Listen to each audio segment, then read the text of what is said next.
What's up, everybody? Derek Soto here, and of course, Marissa Ann to my right. Her Majesty today, since she decides to get the biggest chair out of the whole shop. Thank you. This is the drum throne. The drum throne, because we're at the Cyclorama right now in Hoboken, New Jersey. I'm really upset. I have to look up at her this way to ask a question. Well, but I'm then the one again, asking questions here. Well, not really questions, because today we're actually here with Adhnan from the Poynt. Really, really great. One of the best guitarists that I know in the local scene, joining us to kind of have a discussion about Dream Theater's new album. And of course, we're going to find out later on what basketball team he's going to join, since this looks like a sports conference. Yes, But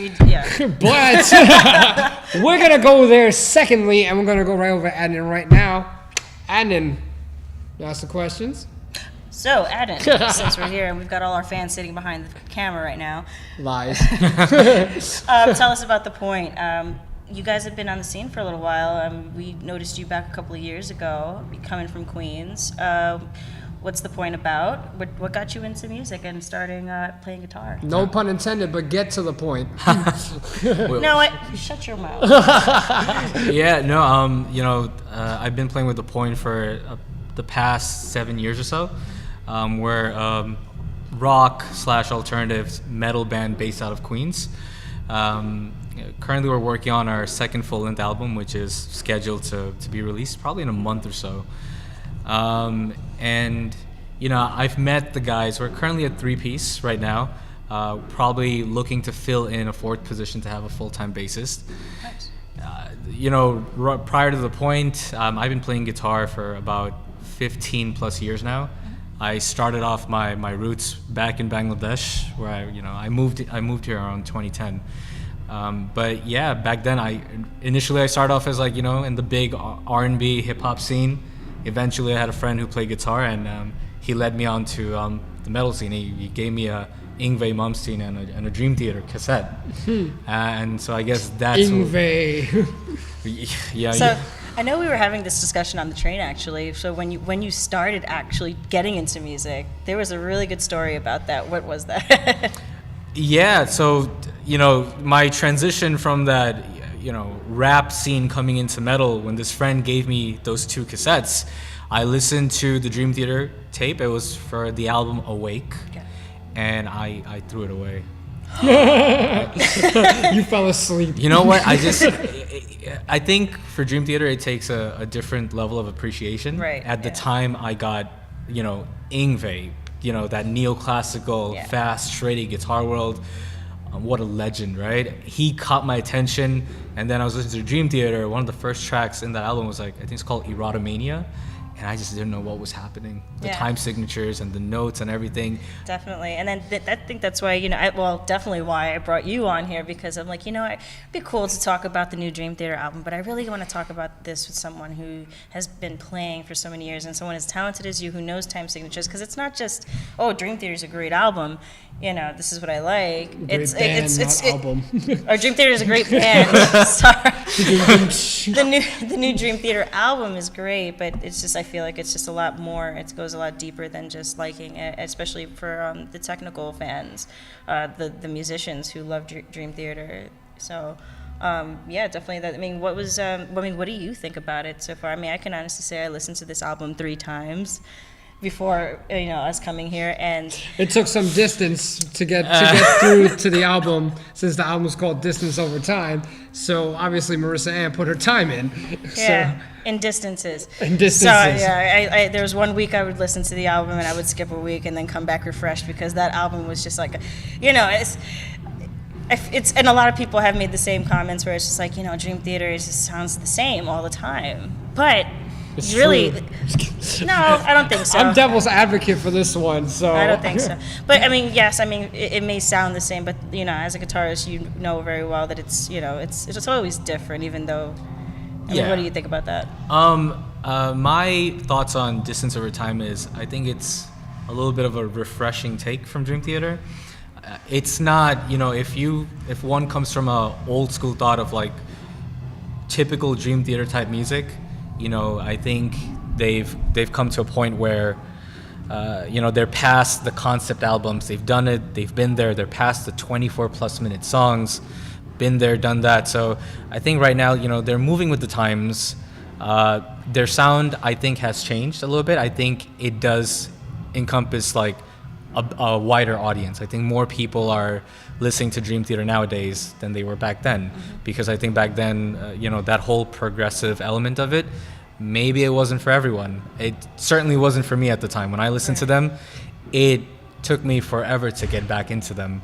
But once I started playing the guitar more, I started understanding, the time signatures, the notes, the complicated solos.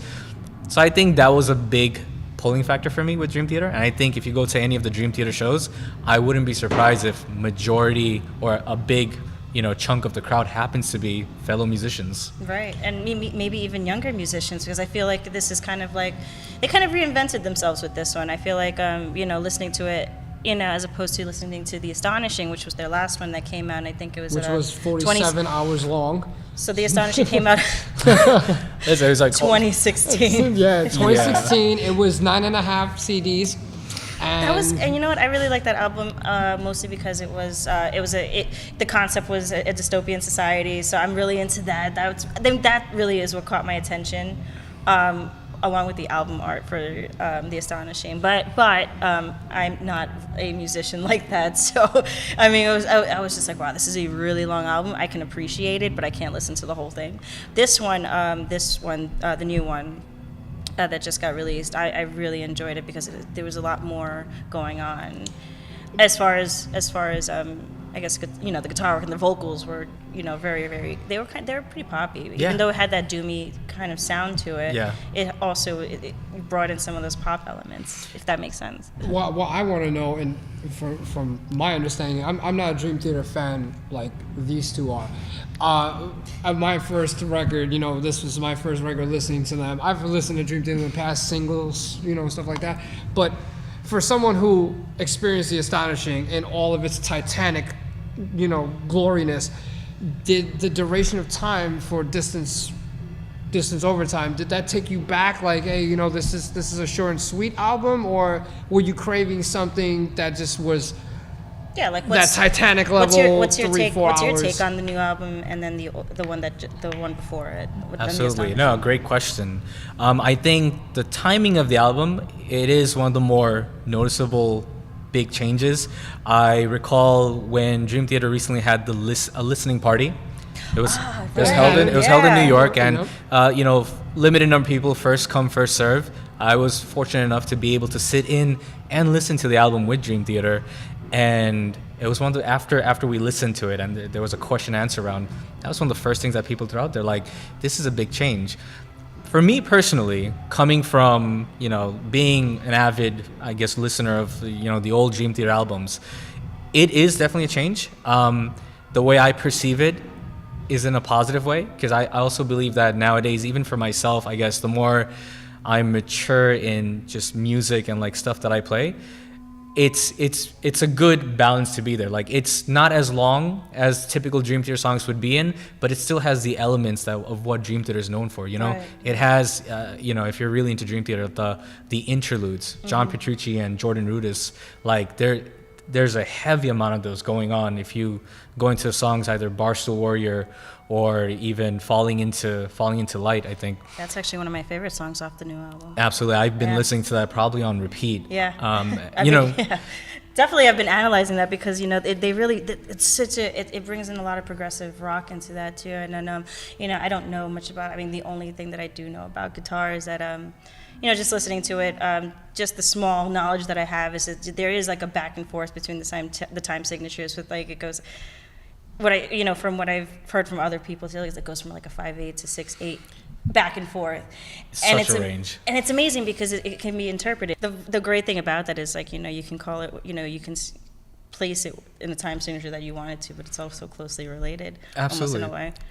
Speaking about the time signature, one of the things that happened very recently, my singer / the other guitarist in my band, The Poynt, Eduardo, when we listened to the album, one of the songs that was a highlight for me, it's called Barstool Warrior. So for me, that song it's very reminiscent of what, I know Dream Theater for. They bought in. There's a lot of takes and like touches from like previous albums. If you go back 5, 10, 15 years back, you hear a lot of elements there. Absolutely. Actually, you're talking about that because when listening to the intro of Barstool Warrior, I'm a Rush fan, and the intro was just right away. I was just like, whoa. 7/8. Yes, exactly. And it's just amazing because I was like, wow, I feel like this is just like kind of like and like homage to like Rush, that prog rock, sound that they always had, and then even the vocals too. It's really brought me back. Very, very impressed with James Labree's output for this album. He's been singing at such a range for so long. Yeah, you go way back in the day when he sang. There was one of my favorite songs, "Another Day," I think from Images and Words. When you hear his range, what he was doing back then, and still to be able to do that today after 15, 20 plus years, right? Ridiculous. I love the production of this album. I think they did a terrific job. But going back to the Barstool Warrior story with Eduardo, that he did not like the track initially. It was, I guess he was like, it's too Dream Theater-esque. He was in the type of crowd where he was, I guess, expecting a little bit something different from Dream Theater this time around. But funny enough, there's a video that got posted on Guitar World or something where John Petrucci goes over the riff and he mentions it's like a 7/8 pattern thing. Oh. The next day, when I go to Eduardo's house, he learned that song. The most ironic thing is foot in mouth, Eduardo. See, that was the irony of it. I'm like, I thought that was not his strongest song from the album, yet it's the first and only song he learned, and because of the 7/8 time signature. I mean, I feel like that time signature really can make just any song absolutely beautiful. Doesn't matter what you play, I guess. It's unique. It's different. It's definitely not a time signature. Other bands out there are actively trying to incorporate. So that in itself is very refreshing from Dream Theater's end. Well, speaking of refreshing things, and I might be almost a decade off of this refreshing thing, you like the band with or without Portnoy? So about that's a tough question. Yeah, because Mike Mangini, am I pronouncing that? I mean, he does a lot. It's incredible drummer. So it's hard to say because, and it's like, okay, you got your Rush fans that were fans with Mike Portnoy, and then you got Mike Mangini fans. Well, people that were listening. Dream Theater fans with Portnoy. You said Rush with Portnoy. Oh my God! Yeah. Sorry, because I'm here. Let's not. It's very prog. Disrespect the god of Rush. Okay. There's a lot of prog going through my head. A lot of prog, yeah. Sorry, guys. I meant to say Dream Theater, but it's like with Mike Portnoy, and then the fans when Mike Mangini came in, and they were like, everyone was kind of like, I don't know how I feel about this, but after a while, people kind of just warmed up to him. I mean, how do you feel? Like, what's your opinion? I mean, knowing Dream Theater for as long as I've been listening to them, obviously Mike Portnoy is family to them and will forever remain to be family. Of course. In fact, recently I was fortunate enough to attend their 20th anniversary show of Scenes from Memory. They played the whole album top to bottom. At Beacon, yes. Mm-hmm. For me, that was an incredible experience because I grew up, my early roots was watching the DVD that came out in 2000, I think, Scenes from Memory, here shot in New York. And to be able to partake in that, it was incredible. Yeah, you sit in the same venue that they played this DVD, and now they're doing the 20th anniversary of this record. And they had the whole Portnoy family there. Of course. The whole Portnoy family was present. Mike Portnoy himself, I think he was on tour in Europe, somewhere else. But it's good to see that they still maintain that level of, respect and friendship. And just like with any other band, sometimes things come up, and I realized at the time of Portnoy's departure, maybe, he's been with the band at that point for 25 years or so. Mm-hmm. And he, sometimes people want to venture for something different, and I totally respect that.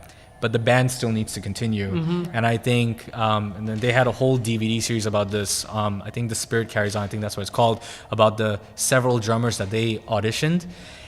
All of them, fantastic drummers. But, Mike Mangini.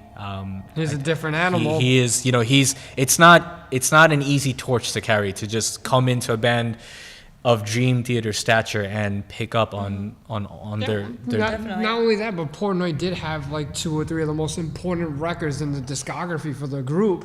So, you know, when you look at it, I mean, Mangini, he has Distance Over Time, he has The Astonishing, and I think they did one back in 2012. Everything from 2013. Dramatic Turn of Events. Yeah, everything from from there on. I not much about Dream Theater, so you know, at least you guys understand these two know more. So just listen to them. Oh, what was the song? Was there a song that stood out to you in particular besides Barstool Warrior? I mean, as far as the guitar writing, did you notice anything that really stuck out to you? With the, What did you really enjoy song? out of those songs, like when it came to instrumentation? You know, very good question. I think for this album, especially, let's talk about John Petrucci. Yes. He has become, he's become a legend. Zeus. Jesus in some cases. It's like, It's the beard. in the guitar realm, Yeah. he is, he needs no introduction. Everyone knows who he Right. is. Incredible songwriter. Petrucci of Nazareth. Yeah, so I love from the singles that they released before the actual album. So Untethered Angel, Yeah. great sound. Yeah. It has that dark vibe. Yeah. That's the first song that they on the album, and it opens up everything so well. Exactly, and he talks a lot about tones for this album, and with technology and everything happening today, Dream Theater still remains strong to like their recording style. Still using, tube amps. He's strong with his mesas. In fact, they just recently released a video where I think he goes over the pattern. They use 3 different mics, a Mojave, a room mic, and a ribbon mic, and combined the essence of all 3 mics to get this huge sound. Right. And it comes across because this album is fairly heavy. It's a very heavy album. Yeah, and then this album was actually recorded. They actually recorded this like in a very isolated area, actually. In a barn. Yeah, they did the Rush thing. Okay, yeah, Well, I'm bringing Rush back. John but- Petrucci built the barn from 2 a.m. to 5 a.m. and then they started recording the songs. I And that's believe probably- that. But yeah, I thought that was an awesome, way of kind of, recording the album, just being completely isolated. Yeah. Just around like nature and stuff like that. It really clears the mind. It's good focus. The band always, I think they have a habit for this where they'll just walk away from the city life, take a month off, go somewhere else, Right, yeah. and brainstorm.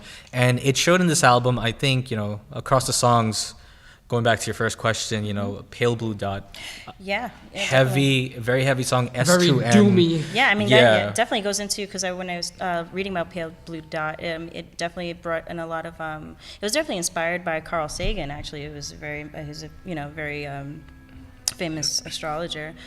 So I really think that also, like, recording in an isolated area attributes to that concept of that, song. Yeah. The lyrics, too. I mean, we talk about, what was one of the songs, At Wit's End, which is actually about women in the aftermath of an abusive relationship. And then you got Barstool Warrior, where, no pun intended, because we're sitting on bars, our stools right literally. now. Well, But, technically, she's sitting on a drum throne, and we're just sitting on bar stools. So, again, Your Majesty. but yeah, so, Barstool Warrior was actually an interesting song when I read the lyrics, because, it's talking about a guy sitting at a bar and just The average thinking guy. of the average guy and just all the dreams, that he had, just kind of just wallowing away at how it just never came to fruition. Yeah. Yeah, so it's kind of emotional when you really, it's not, the music is amazing, but it also, it gets you when you really read the lyrics as well. As someone who doesn't know Dream Theater's music that well, as Adnan smiles in humor, because I don't know about this group as much as people would assume, Distance Over Time is easily accessible, and it was not overbearing, to listen to. That it was very, it was simple, but they kept their style and their structure, and then they destroyed their structure and made something better out of it, which was mind-blowing to me because I never thought that was possible. Now I have to go back and listen to their past work. I mean, you mentioned other albums, even the Portnoy records. Some of those I'm still need a little grease in the wheels. I'm still a little fuzzy on those. I'm not gonna lie, but yeah, it's talking about Pale Blue Dot, which I feel like that was like the heaviest song. The heaviest I mean, song. we were talking about Pale Blue Dot a little while ago before we started. We came to the interview, the review, and The sports we conference. actually brought up. I think what came out of our mouths was Devin Townsend, Meshuggah kind of sounding. Absolutely. Yeah. Yeah, and then like I think like 6 minutes into the song, there's like this like delirious like guitar section. Yeah, it's and that's part of the reason why I love that song. I think a lot of these songs when you go into another one that I love is like Falling Into the Light.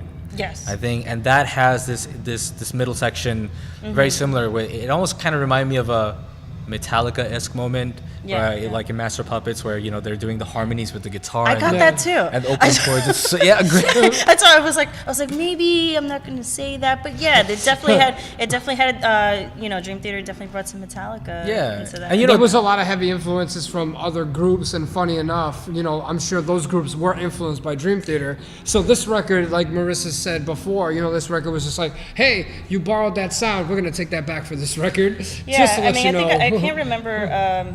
I can't remember which one. Well, there was a song that sounded influenced like the Red Hot Chili Peppers. It was one that actually sounded like Higher Ground from Red Hot Chili Peppers. S2N. I think it might be S2. I'm not sure, but yeah, when I heard that, I was just like, this sounds very familiar to us. And then so I'm thinking I'm like, maybe I'm wrong here, and then just going back and then reading a lot of other reviews that people have done, and somebody said it on their review, and they were like, S2M, aka Higher Ground, and I was, it's like, all right. I was like, yeah, I'm glad I'm not the only one, but like you said, like we were talking about actually, Dream Theater has been around for years. The music that we grew up around has been influenced by Dream Theater. So who's to say maybe they're just kind of reclaiming their time. They're taking their stuff back. That's what it is. Yeah, they're reclaiming their the stuff that they influenced people with. So they're their music, I guess. So anyway. the main question that we want to know: where do you rank Distance Over Time in the discography? In your personal opinion. Yeah, and what is a grade that you would give this record? Wow. Yeah, we usually save the big questions for last. So I would say, for me, this album is a solid F. I'll give it anywhere between a 7.5 and an 8. Fair, I think so. 7.5. And out of the 39 records that these guys have done, where does this one fit? This goes back to kind of like talking about Mike Portnoy, and I think I may be a little bit biased in terms of the albums that they've had, as that family of a band with Portnoy. It's a different sound. It's definitely and that's a great direction to go, because if a band always kept sounding the same album to album, then there's no place for innovation there. So I definitely see the type of direction that they're trying to go, and I think in their recent records with Mangini, it's a line. I think this is the type of line of musical direction that they're trying to stay in, and I think they're on that track. So you think they finally found that, not their sound, but they found a direction finally that they should take with Mangini? Yes, I think to add to that, they found a sound and a direction that I think just bonds with a bigger audience, a bigger crowd. It's no longer as niche as it used to be. Okay. All right, well, you know what? Grammys 2020, Dream Theater wins Album of the Year. That's it, because they're gonna find it and they're gonna roll with it and they're gonna take it home. Yep. And that's the way that's gonna be, because I said so. I mean, like I could just honestly say, Distance Over Time, it does not cease to inspire. You made it funny. I did. Distance Over Time does not cease to inspire. You're good. You catch on to all these. I've been keeping quiet a majority of this conversation. But yeah, just going into it, I think that Dream Theater style of music has been so consistent over the last 3.5 decades that it definitely has influenced how modern bands we grew up listening to have written and produced their music. Absolutely. Every music artist has their own roots, and a lot of successful modern prog rock and metal is attributed to Dream Theater. I couldn't agree more. I think Dream Theater just, in a matter of maybe a few years, I could see them reach that legacy status, because they've taken the prog word, being progressive metal, from earlier on we know of Rush and Tool. Dream Theater took it to a new level, and I think from Dream Theater we've now have emerging bands. One of them being that comes to my mind is Periphery. Yes. I think they've taken the prog world and put it up a a whole new different level, you know? I mean, and it doesn't hurt that John Petrucci's nephew is. Well, Jim but I mean, what a that's coincidence, that's right? beside the point. The beard gives it away. That's it. But I think it's amazing, to grow up in a family where you have those musical roots just so embedded in your family, and to have that influence, Yeah. it's amazing. And Periphery, as a band entirely, are doing so well with like all the talents that they have combined. Yeah. So. To me, it's almost like as if the torch has been passed. Yeah, Like, I feel like that because like I do hear like the influences from Dream Theater. And guys, thank you so much for joining us on this review. Yes, on the sports conference of Dream Theater's Distance Over Time. As this is our time, Adnan, thank you so much for coming in. It was a pleasure listening to you. Thank you guys for having me. And this is all her. I'm just the loudmouth of the South. So we'll see you next time.